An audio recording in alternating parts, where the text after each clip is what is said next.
Kaya nakapag-finish na kami. Oh, nakagisin na lang.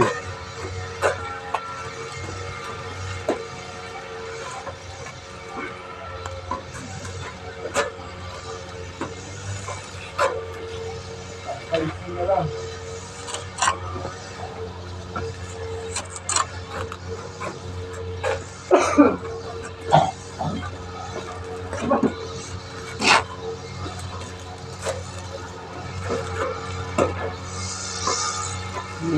Hindi na pakita yung pag-finishing eh. Kasi wala tayong mapatungan ng cellphone. Walang tagahawak.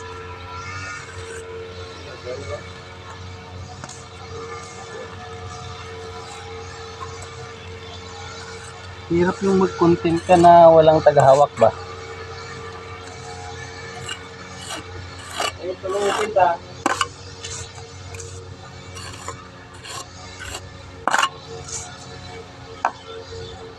So ayan, tapos na po yung beam namin. Ay,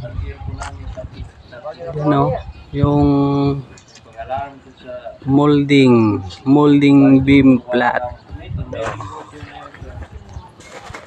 Diyan, kaya nakikita nyo dyan kasi ano yan, may PVC dyan.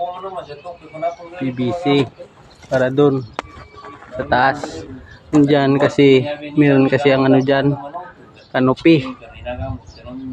canopy, kaya ganyan ang itsura niya. Tulad nun, no? Yun. So salamat sa panonood nyo.